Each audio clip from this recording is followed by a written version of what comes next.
Hello everyone. So guys, जो beginners है, जो अखबार पढ़ना चाहते हैं लेकिन समझ नहीं पाते, उनके लिए गाइस है।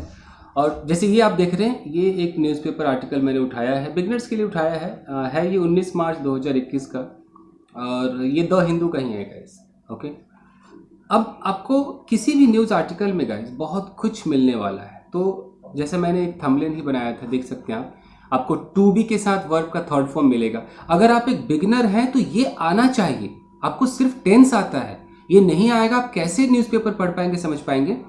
टू बी के साथ विथ थ्री है। आपको पैसिव आना चाहिए। देख लीजिए, हर न्यूज़पेपर पे पैसिव होता है। प्रेजेंट पार्टिसिपल तो हर न्यूज़पेपर में होता है, प्रेजेंट पार्टिसिपल। और इन्फिनेटिव के बगैर तो आप कोई भी आर्टिकल उठा लीजिए, आपको 2+V1 दिखेगा ही दिखेगा, इन्फिनेटिव दिखेगा। इफ क्लॉज कई जगह दिखाई देता है, इफ जो कंडीशनल होता है। एडजेक्टिव क्लॉज तो कई बार मैंने देखे हैं, अक्सर आप देख लीजिएगा। पास्ट पार्टिसिपल भी आपको दिखाई देगा, जैसे written by, led by, organized by. इस न्यूज़पेपर में on one hand and on the other hand का एक इस्तेमाल है, वुड का इस्तेमाल है, और इन टर्म्स ऑफ का इस्तेमाल है। तो मतलब मैं बस ये दिखाना चाह रहा हूं कि एक न्यूज़पेपर आर्टिकल को हम पढ़ रहे हैं, वर्ड्स मीनिंग को अगर छोड़ दें तो हमें ये जो आइटम्स आप देख रहे हैं ना, ये आइटम्स भी आने चाहिए। अगर ये नहीं आएंगे तो हम दूर भागेंगे, हमें उस समझ में नहीं आएगा। धीरे धीरे आपको आ जाएगा। चलिए शुरू करते हैं। तो देखिए, यहां पर सबसे पहले हेडलाइंस की बात करते हैं। यहां पर लिखा हुआ है कि number of daily vaccinations to be increased 3-fold, says Kejriwal. मैं कई बार बता चुका हूं कि जो हेडलाइंस होते हैं गाइस, ज्यादातर प्रेजेंट इंडेफिनिट में होते हैं। इंडेफिनिट में है तब भी हम ये समझेंगे कि काम हो चुका है। अगर वो वर्ब की थर्ड फॉर्म में है, इसका मतलब भी हम ये समझेंगे कि काम हो चुका है। लेकिन अगर वो टू बी के साथ वर्ब की थर्ड फॉर्म में है, इसका मतलब है कि काम नहीं हुआ है। देख लीजिए, excuse me. Number of daily vaccinations, यानी कि रोज जो हम वैक्सीनेशन देते हैं उसकी जो संख्या है, to be increased. To be increased का मतलब है, इंक्रीज तो हमारा थर्ड फॉर्म है। इस टू बी की वजह से हमें यह समझना है कि अभी काम हुआ नहीं है, ये होगा। अभी जो डेली वैक्सीनेशन की जो संख्या है वो अभी इंक्रीज होनी बाकी है। 3-fold, 3 गुना अभी बढ़ेगी, ऐसा केजरीवाल ने कहा। तो सेज है, हम इसको सेड समझेंगे। सेज केजरीवाल, केजरीवाल ने ऐसा कहा। तो टू बी पे ध्यान दीजिएगा, ये आपको मैं सिखा दूंगा। Chief minister appeals to centre. अब चीफ मिनिस्टर अपील्स लिखा हुआ है, प्रेजेंट इंडेफिनिट है, हम इसको क्या समझेंगे कि अपील कर दिया। तो चीफ मिनिस्टर ने सेंटर से अपील किया। क्यों अपील किया? To relax some guidelines. ये जो आप टू देख रहे हैं ना, टू और ये रिलैक्स, इसी को हम इन्फिनेटिव कहते हैं। ये पर्पस को दिखाता है कि आखिर अपील किया तो क्या करवाने के लिए अपील किया, क्या करना था। अपील टू रिलैक्स, रिलैक्स करने के लिए अपील किया।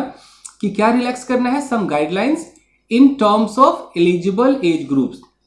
अगर हम एलिजिबल कि कौन वैक्सीनेशन के लिए, कौन सा एज ग्रुप एलिजिबल है नहीं है, कुछ उनका एक टेक्निकल टर्म है, तो उसके संबंध में कुछ जो गाइडलाइंस है उसको रिलैक्स कर दो यार, इतना कड़ा मत रखो, इतना रिजिड मत रखो। इसके लिए चीफ मिनिस्टर ने अपील किया है। ये हो गया। फिर यहां पर है कि centres to be doubled to 1000। अब यहां पे देखिए, टू बी के साथ डबल्ड है, थर्ड फॉर्म है। हम थर्ड फॉर्म को पैसिव मानते हैं, ठीक है, ये भी पैसिव है। लेकिन अगर टू बी लग जाए तो मतलब काम हुआ नहीं है, होना बाकी है। तो जो सेंटर्स हैं जहां पर वैक्सीनेशन दिए जाते हैं, वैक्सीनेशन सेंटर्स है, वो भी अब डबल्ड हो जाएंगे, मतलब कि 1000 तक चले जाएंगे। तो मैं यहां पर आपको टू बी सिखा देता हूं और ये इन टर्म्स ऑफ सिखा देता हूं गाइस। चलिए शुरू करते हैं। देखिए guys, excuse me, to be के साथ अगर वर्ब थर्ड फॉर्म आता है तो इसका क्या मतलब है, इसको ऐसे समझिए। अगर मैं कहता हूं कि I am to wash clothes, I am to wash clothes, इसका मतलब है कि एक प्रोग्राम बना है, एक तय हुआ है कि भैया मुझे कपड़े धोने, देखिए कपड़े धोने का जो काम है ये मेरे लिए एक तैयार हुआ है कि कपड़ा धोना मेरी जिम्मेदारी है। आई एम टू वॉश, इस टू वॉश से पता चल रहा है कि अभी धोया नहीं है, धोना बाकी है, ठीक है।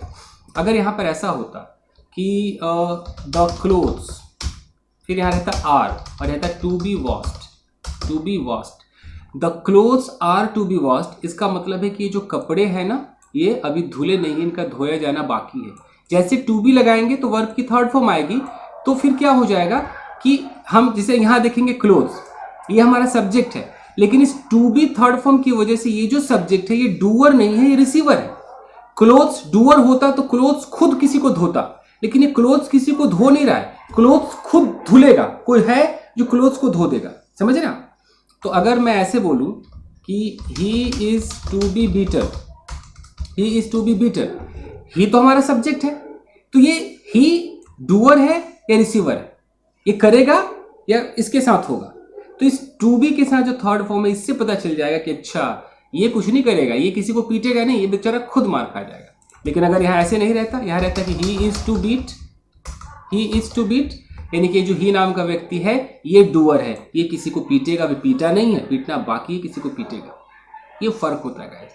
जब आप स्कूल लेवल पे हिंदी मीडियम से जब पढ़ते हैं ना पैसिव, तो आपको ऐसे बताया जाता है, थोड़ा कंफ्यूज किया जाता है। ऐसा है कि he is to wash clothes, तो आपको बोला जाएगा कि ये ही सब्जेक्ट है, ठीक है, ये क्लोथ्स ऑब्जेक्ट है, करेक्ट बोलते हैं। फिर वो क्या सिखाते हैं कि ये क्लोज हम ऑब्जेक्ट को पहले लेंगे, वो ऐसे बोलते हैं, हम ऑब्जेक्ट को पहले लेंगे, फिर हमने आर लगाया, to clothes are to be washed, तो आपके दिमाग में भर देते हैं कि ये ऑब्जेक्ट है, ऑब्जेक्ट है। लेकिन जब रियल लाइफ प्रैक्टिकल लाइफ में आएंगे तो आपने जिसके ऊपर उंगली रख दिया वही सब्जेक्ट है, लेकिन आपको देखना है कि डूअर है कि रिसीवर है। तो आप ये ना समझे कि ये ऑब्जेक्ट है, इस ऑब्जेक्ट को पहले उठाएंगे तो ऑब्जेक्ट प्लस आर, ऐसा सिखाया जाता था पहले। बस आपको डूअर और रिसीवर का याद रखना है, इसीलिए वॉइस सिखाया जाता है। वॉइस चैप्टर में आपको डूअर रिसीवर पता चलता है। ये हो गया। चलिए उसके बाद है इन terms of. In terms of का इस्तेमाल कैसे होता है? मान लीजिए कि मेरे पास एक बुक है, ग्रामर की बुक है, ओके, मैंने उसको पढ़ा, पढ़ने के बाद मैं अब रिव्यू दे रहा हूँ, मैं कह रहा हूँ कि this book is okay, lovely, ठीक है, but in terms of words meaning, in terms of words meaning it is not up to the mark, up to the mark. यानी कि अगर हम वर्ड्स मीनिंग की बात करें, वर्ड्स मीनिंग के हिसाब से ये बेहतरीन नहीं है, अप टू द मार्क नहीं, उतना अच्छा नहीं। तो इन टर्म्स ऑफ का मतलब है कि कोई चीज़ है, जैसे मैं वीडियोस बनाता हूँ तो उसमें कंटेंट होता है, कैमरा से मैं शूट करता हूँ तो कैमरा क्वालिटी हो गया, आवाज़, माइक है तो आवाज़ है, तो ये सब उसके कुछ बिंदु है। अब आपने बोला कि कंटेंट के हिसाब से तो सही है, लेकिन क्वालिटी के हिसाब से, लाइटिंग के हिसाब से मज़ा नहीं आया, तो आप कैसे बोलेंगे कि, या बैकग्राउंड के हिसाब से कुछ मज़ा नहीं आया। तो in terms of ambience, his videos are not good, यानी कि जो माहौल है, जो इन्वायरमेंट, एम्बियंस, जो वातावरण है, उस हिसाब से इसका वीडियो मज़ेदार नहीं। तो इन टर्म्स ऑफ फलाना, यानी कि उसके हिसाब से 4-5 क्वालिटीज है इन टर्म्स ऑफ ये। इन टर्म्स ऑफ जैसे लड़का बड़ा अच्छा है जी, ओके, लेकिन पैसों के मामले में थोड़ा कच्चा है जी। In terms of earning money is not up to the mark, ऐसे बोलते हैं। चलिए आगे देखते हैं। देखिए यहाँ पर लिखा है कि chief minister Arvind Kejriwal on Thursday said, पहले तो आप यहीं तक देख लीजिए बिगनर से कि आपको टेंस का इस्तेमाल आना चाहिए। तो क्या बात कही जा रही है कि जो चीफ मिनिस्टर अरविंद केजरीवाल है, उन्होंने थर्सडे को, गुरुवार को कहा, पास्ट इंडेफिनिट है, क्या कहा? ये कहा कि the government plans to increase the number of vaccinations in the city from 30,000 to 40,000 per day to 1.2 lakh per day in the next few days। क्या कहा कि जो सरकार है, अब आराम से सेंटेंसेस को समझिए कि गवर्नमेंट प्लान, जो गवर्नमेंट है, सरकार, वो प्लान करती है। यहाँ पर प्लान्स प्रेजेंट इंडेफिनिट में दिखाया गया है, हम इसको पास्ट मानेंगे क्योंकि प्लान कर लिया है। क्या प्लान किया है? To increase. ये टू इंक्रीज क्या है? इन्फिनिटिव है। प्लान किस चीज का? प्लान आखिर क्यों किया है, क्या पर्पस है? इंक्रीज करने का प्लान है। To increase the number of vaccinations, the number of vaccinations, यानी कि वैक्सीनेशन की संख्या है, वो संख्या क्या होगी? इन द सिटी, शहर में।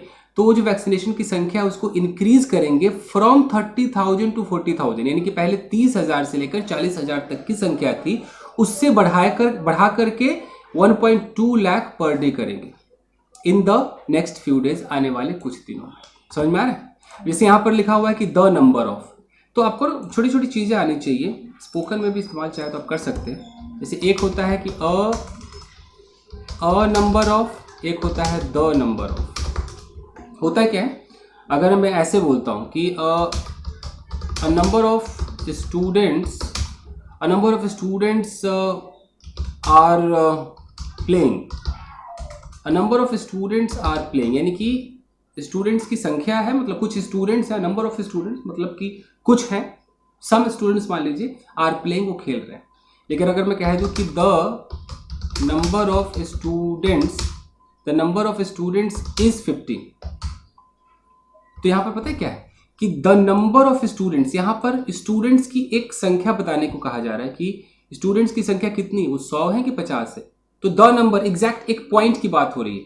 और यहां पर है कि अ नंबर ऑफ स्टूडेंट्स, मतलब कि हम जैसे कहते हैं ना सम स्टूडेंट्स आर कमिंग, तो हम कह सकते हैं कि a number of students are coming, कुछ बच्चे यार लड़ रहे हैं, a number of children are fighting, लड़ रहे हैं, क्वेरलिंग।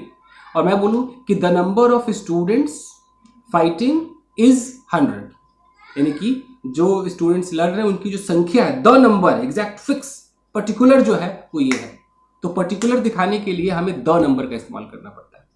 आप यहां देखिए, वापस देखिए, the number of vaccinations in the city from 30,000 to 40,000 per day, यानी कि जो संख्या थी, द नंबर एग्जैक्ट जो था वो 30 से 40,000 था, उसको कर दिया 1.2 लाख। समझ में आ रहा है? चलिए आगे देखते हैं। यानी कि फॉर दिस एक्सक्यूज मी, इसके लिए the vaccination centres will be doubled to 1,000 and the timings will be increased from the current 9 AM to 5 PM to 9 AM to 9 PM he added. तो ऐसा उन्होंने कहा कि इसके लिए, इस संख्या बढ़ाने के लिए अगर 1.25 लाख पर डे वैक्सीनेशन कर देंगे तो the vaccination centres will B double, तो सेंटर्स को भी डबल कर दिया जाएगा। फ्यूचर इंडेफिनिट का पैसिव, आपको पैसिव आना चाहिए। जो मैंने थंबनेल पे लिखा है वो एक एक चीज आपको बता रहा हूं। पैसिव आना चाहिए, डबल किया जाएगा कहां तक, 1,000 तक। And timings will be increase, timing को भी बढ़ा दिया जाएगा। तो ये जो विल बी के साथ थर्ड फॉर्म है ये पैसिव है। यानी कि पहले क्या होता था, करंट में क्या था कि 9 से 5 होता था, अब उसको 9 से 9 कर दिया जाएगा, रात के, सुबह 9 से रात के 9 तक ही एडेड, ऐसा उन्होंने कहा। अब देखिए, raising concern over the increasing number of cases in the recent past here, mister Kejriwal said there was no need to panic as the government was strengthening its tracking, tracing and isolating system। अब बताइए कि इसका मतलब क्या हुआ।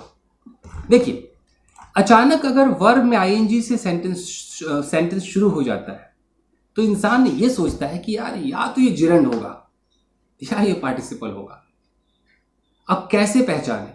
तो अगर एक ही सब्जेक्ट दो काम कर रहा है तो पहले उसका आईएनजी से कुछ दिखा के कॉमा देंगे और फिर दूसरा उसका नाम लेकर बोलेंगे। जैसे यहां पर देखिए, raising concern over the increasing number of cases in the recent past here, comma है ना, तो हम समझ जाएंगे कि अच्छा ये जिरंड तो नहीं हो सकता है।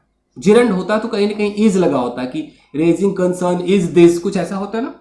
तो रेजिंग कंसर्न यानी कि कंसर्न को, चिंता को रेज करते हुए, बढ़ाते हुए, किस चीज पर चिंता है, तो प्रेपोजिशनल फ्रेज लगा है, over the increasing number. Increasing number, increasing भी प्रेजेंट पार्टिसिपल एडजेक्टिव का काम कर रहा है। कई तरीके से प्रेजेंट पार्टिसिपल यूज होते हैं। तो इंक्रीजिंग नंबर यानी कि बढ़ती हुई संख्या, तो उस पर चिंता को बढ़ाते हुए, संख्या किसकी, ऑफ केसेस, प्रेपोजिशनल फ्रेजेज है। केसेस किधर, इन the recent past year, past यानी कि अभी रिसेंट, अभी हाल फिलहाल में जो संख्या बढ़ रही थी उस पर चिंता को मतलब रेज करते हुए mister Kejriwal said, mister Kejriwal ने कहा कि देयर वाज नो नीड, कोई आवश्यकता नहीं है, टू पैनिक, पैनिक होने की कोई आवश्यकता नहीं है। यहाँ पर वॉज है, इसकी जगह इज भी हो सकता था, लेकिन जब नरेशन में बात करते तो आपको पता है कि इज वॉज हो जाता है। एज, क्योंकि द गवर्नमेंट वॉज स्ट्रेंथनिंग, की गवर्नमेंट वो स्ट्रेंथन कर रही है, मजबूत कर रही है, इट्स मतलब अपने tracking, tracing and isolating system को स्ट्रेंथन कर रही है। तो बेशक मतलब कंसर्न को बढ़ाया, उसने रेज किया, उसको आवाज उठाई, कंसर्न को ऊपर दिखाया, लेकिन ये भी कहा कि चिंता करने की जरूरत नहीं। देखिए, प्रेजेंट पार्टिसिपल, ओके, होता क्या है, मैं ऐसे बोलूं, एक बंदा है एक ही वक्त में दो काम कर रहा है, ओके। जैसे कि मैं बोलूं कि looking into her eyes, I proposed हर। अब ये क्या हुआ, ये आई नाम का जो व्यक्ति है भाई साहब, इसने उस लड़की को प्रपोज किया, लेकिन प्रपोज किया और यहां पर क्या है कि लुकिंग इनटू हर आईज, इसका क्या मतलब है, ये आई नाम का व्यक्ति ही उसकी आंखों में देख भी रहा था और देखते हुए उसको प्रपोज भी कर दिया। तो साइमल्टेनियस एक्शन नहीं, एक ही वक्त में प्रपोज भी कर रहा है और आंखों में देख भी रहा है, साइमल्टेनियस एक्शन। तो यहां पर दिखाने के लिए एक तरीका है, नहीं तो दो टुकड़ों में बोलो। अगर आपको प्रेजेंट पार्टिसिपल बुरा लगता है तो ऐसे बोलो कि I looked into her eyes, ठीक है, फुल स्टॉप मार दो, फिर एक मतलब बचकानी हरकत करो, आई प्रपोज्ड हर। अगर आप ऐसे बोलोगे यानी कि आपने कभी सिंथेसिस नहीं सीखा है, कभी भी कॉम्प्लेक्स कंपाउंड कैसे सेपरेट को मिलाकर एक सिंपल करेंगे, ये सब तरीका नहीं पता है, तभी तो ऐसा बोलेंगे। अगर आपने सीखा है तो नहीं बोलेंगे, ये स्टैंडर्ड यूज करेंगे। तो आप ऐसे बोलते हैं कि I looked into her eyes, एक सिंपल सेंटेंस। आई प्रपोज्ड हर, एक और सिंपल सेंटेंस। और इसको मिला करके जब कंबाइन कर देंगे तो इनको मिला करके आप सीधा एक ही बनाइए ना कि looking into her eyes I proposed her, उसकी आंखों में देखते हुए मैंने उसे प्रपोज किया। इस तरीके से आप ऐसे कह सकते हैं कि एक सब्जेक्ट ने एक के तुरंत बाद दूसरा एक्शन कर दिया, वो भी प्रेजेंट पार्टिसिपल होता है। जैसे कि मैं बोलूं कि opening the door I entered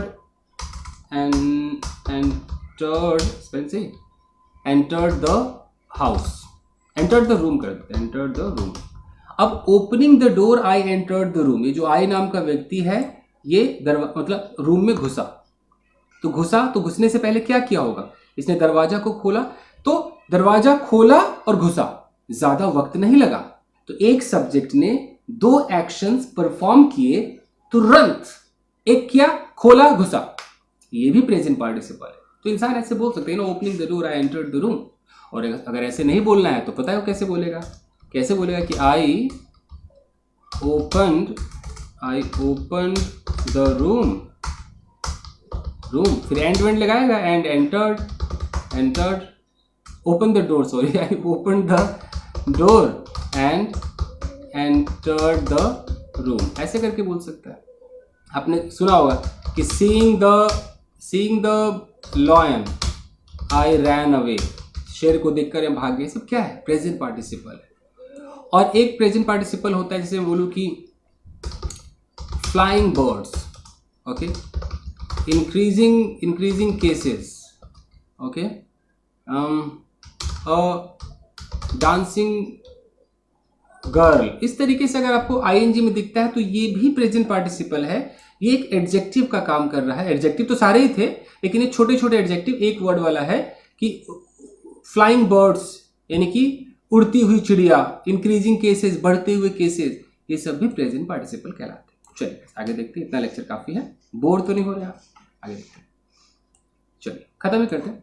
he added, उसने ये भी बात कही that due to the dwindling number of cases, dwindle का मतलब क्या होता है, कम हो जाना, धुंधला सा हो जाना। तो कुछ नंबर ऑफ केसेस हल्के पड़ रहे थे, कम हो रहे थे, तो इसके कारण, ड्यू टू का मतलब इसकी वजह से, there was laxity in people's attitude, यानी कि लोगों का जो नजरिया था, एटीट्यूड था, व्यवहार था, उसमें कहीं ना कहीं लैक्सिटी, एक ढीलापन आ गया था। किसके तरफ एटीट्यूड में ढीलापन, टुवर्ड्स कोविड-19। यानी कि अब संख्या कम हो रही थी तो लोगों को लगा भाई आसान है, कोविड-19 कुछ भी नहीं है, तो कुछ लैक्सिटी आ गई थी उसके प्रोटोकॉल्स के प्रति। And strict surveillance and enforcement drives will be implemented to ensure people wear mask and maintaining social distancing.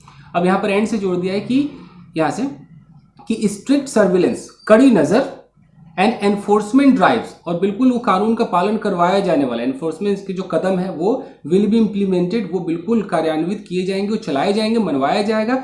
To ensure, ये इन्फिनिटिव है, ये सुनिश्चित करने के लिए कि पीपल वेयर मास्क, कि लोग मास्क पहने, एंड मेंटेनिंग सोशल डिस्टेंसिंग, और पीपल मेंटेन कर रहे हो सोशल डिस्टेंसिंग को, ये भैया बिल्कुल ये कराया जाएगा इम्प्लीमेंट। आगे देखते हैं। Mister Kejriwal appealed to the centre, appeal के साथ टू का इस्तेमाल होता है, कई बार फिक्स्ड प्रेपोजिशन आपको पता होनी चाहिए।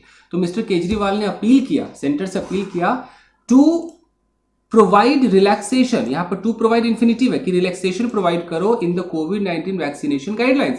ये जो गाइडलाइंस है इसमें थोड़ा भैया थोड़ा आसान कर दो यार। And follow all above 18 years of age to get the jab, and sorry follow कह रहा हूं, एंड अलाउ, आसान कर दीजिए और अलाउ कर दीजिए कि जितने भी 18 साल से ऊपर के लोग हैं उनको जैब मिले, जैब मतलब इंजेक्शन, उनको इंजेक्शन मिले, मतलब उनको शॉट मिले। If the centre allows vaccination for all, देखिए इफ क्लॉज है ये कि अगर सेंटर अलाउ कर देगी, यहां पर अलाउज लिखा है, प्रेजेंट इंडेफिनिट है, आने वाले फ्यूचर में कंडीशनल फर्स्ट आपने सीखा होगा, कुछ होने की संभावना हो तो हम इंडेफिनिट में दिखाते हैं। तो अगर सेंटर अलाउ कर देगी वैक्सीनेशन फॉर ऑल, सारे के लिए, and if Delhi get sufficient supply of the vaccination, और अगर दिल्ली को सफिशिएंट सप्लाई मिल जाएगा वैक्सीनेशन का, the government has a plan, government के पास एक प्लान है इन प्लेस मतलब हाथ में एक प्लान है, टू एडमिनिस्टर देम, तो सारे वैक्सीन को एडमिनिस्टर वितरित कर देगी to the entire population of capital, पूरे कैपिटल पूरे दिल्ली में उसको वितरण कर देगी सारे पॉपुलेशन में इन द नेक्स्ट 3 मंथ्स, 3 महीनों के अंदर पूरे दिल्ली के लोगों में वितरण हो जाएगा, मिस्टर केजरीवाल सेड, ऐसा मिस्टर केजरीवाल ने कहा। ओके, ही अश्योर्ड, पास्ट इंडेफिनिट है, उन्होंने सुनिश्चित किया, भरोसा दिया, अश्योर मतलब भरोसा दिया, पीपल लोगों को, that this surge is not similar to the one which happened last year in June, September and November. उन्होंने ये भरोसा दिया कि ये जो सर्ज है, सर्ज मतलब ये जो बढ़ोतरी है, ये जो अचानक से हिलोरे मारा है, जो ऊपर गया है, इज नॉट सिमिलर, ये बिल्कुल सेम नहीं है, किसके सिमिलर, टू द वन, उसके सिमिलर नहीं है, विच क्या है, रिलेटिव प्रोनाउन, एडजेक्टिव का काम कर रहा है, क्लॉज बना रहा है, विच हैपेंड, जो हुआ लास्ट ईयर, पिछले साल हुआ, जून में, सितंबर में, नवंबर में, जिस तरीके से केसेस बढ़े हैं उसके सिमिलर नहीं है जो अभी बढ़ रहे हैं।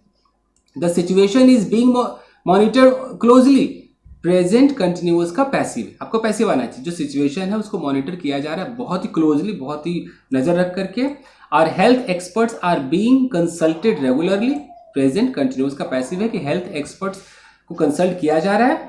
We are also holding regular consultations, हम कंसल्टेशंस भी कर रहे हैं विद द हेल्थ एक्सपर्ट के साथ, ऑफ द सेंट्रल गवर्नमेंट, जो सेंट्रल गवर्नमेंट के हेल्थ एक्सपर्ट्स है उनके साथ हम कंसल्ट कर रहे हैं। We are following, present continuous tense है, we are following all the measures, जितने भी उपाय हैं, जो तरीके, उसको हम फॉलो कर रहे हैं। अब देखिए, एडवाइज्ड बाय, ये पास्ट पार्टिसिपल है, advised by, written by, led by, conducted by, इतने सारे बाय होते हैं जिनको एडवाइस किया गया है एक्सपर्ट्स के द्वारा, ऐसा उन्होंने कहा, ये नहीं सब कुछ मान रहे हैं। अब देखिए, giving his own example of having taken the vaccine, देखिए गिविंग हिज ओन एग्जाम्पल का मतलब है, ये भी आपका है प्रेजेंट पार्टिसिपल है, खुद का एग्जाम्पल देते हुए, किस चीज का example, having taken the vaccine, कि वैक्सीन लेने के बाद का एग्जाम्पल देते हुए कि हम वैक्सीन लिया था। Mister Kejriwal told those eligible not to be hesitant, Kejriwal ने कहा कि जो भी एलिजिबल है वैक्सीन लेने के लिए वो हेजिटेंट ना हो, as it is the only effective method against the virus, क्योंकि यही एक ओनली इफेक्टिव मेथड है, यही एक अच्छा मेथड है आप वायरस के खिलाफ लड़ने के लिए। तो उन्होंने अपना भी एग्जाम्पल दिया कि मैंने भी वैक्सीन लिया था। यहाँ पर जो ये हैविंग है ना, हैविंग टेकन है, थोड़ा आपको समझाएंगे दूँ क्या जाते जाते, देखिए होता क्या है, कभी आप सीखेंगे परफेक्ट पार्टिसिपल, मतलब नॉन फाइनाइट तो पढ़ा कीजिए, परफेक्ट पार्टिसिपल होता क्या है, इसके अंदर रूल है कि हैविंग होगा, हैविंग के साथ V3 होगा। ओके, जैसे कि मैं बोलूँ कि खाना खाने के बाद, हैविंग ईटन फूड, मैं ऑफिस गया, आई वेंट टू ऑफिस। अब इसमें भी दो काम हुआ, सब्जेक्ट एक ही है, एक ही सब्जेक्ट ने दो काम किया, लेकिन इसमें वक्त लगता है, पहले बंदे ने खाना खाया, उसके बाद आराम से ऑफिस गया। इसको अगर जिसको नहीं पता होता है वो आफ्टर लगा देता है, ऐसे बोलेगा कि after eating food I went to office. तो ये हैविंग वाला भी तरीका है, जैसे कि पिट जाने के बाद मैं घर वापस आ गया, तो हैविंग यहाँ बीन लगाना पड़ेगा, हैविंग बीन बीटन, क्योंकि पैसिव है तो बीन लगेगा, खुद के साथ हो रहा है। हैविंग बीन बीटन, मैं घर वापस आ गया, I came back to my home, ये हैविंग है। थोड़ा फटाफट कर रहा हूँ, ओके चलिए बस खत्म करते हैं इसको। ही हाउएवर पॉइंटेड आउट, उन्होंने फिर भी पॉइंट आउट किया that the current guidelines are very rigid, अभी जो गाइडलाइंस है ना वो कुछ ज़्यादा ही मतलब कुछ रिजिड है, मतलब कुछ ज़्यादा ही स्ट्रिक्ट है। On one hand India has taken a lead, ये तो आपको पता ही होगा, ऑन वन हैंड का मतलब है कि एक तरफ इंडिया ने लीड ले लिया इन मेकिंग वैक्सीन, कि वैक्सीन बनाने में इंडिया ने एक लीड ले लिया है फॉर द वायरस के लिए। बट अनफॉर्चुनेटली, लेकिन दुर्भाग्यपूर्ण ये है कि ऑन द अदर हैंड, दूसरी तरफ, we are observing a rise in cases across the country, कि हम ये ऑब्जर्व कर रहे हैं कि पूरे कंट्री में, अक्रॉस द कंट्री मतलब ऑल ओवर कंट्री में कहीं ना कहीं राइज ही हो रहा है, कोरोना वायरस बढ़ ही रहा है। I would appeal to the central government, यहाँ वुड का मतलब मैं चाहूंगा, मैं अपील करना चाहूंगा सेंट्रल गवर्नमेंट से, टू ब्रिंग सम रिलैक्सेशन, यहाँ पर टू ब्रिंग इन्फिनेटिव है, कि कुछ रिलैक्सेशन लाए in the vaccination guidelines in terms of eligible age groups, eligible age groups के हिसाब से कुछ रिलैक्सेशन लाए, मिस्टर केजरीवाल सेड, ऐसा मिस्टर केजरीवाल ने कहा। ठीक है जी, ऑन वन हैंड ये सिखाने की जरूरत तो मुझे लग नहीं है, तो क्लियर ही है। तो बस आज के लिए इतना ही दोस्तों, मिलते हैं अगले वीडियो में, till then take care, keep practising and have fun. Thank you guys.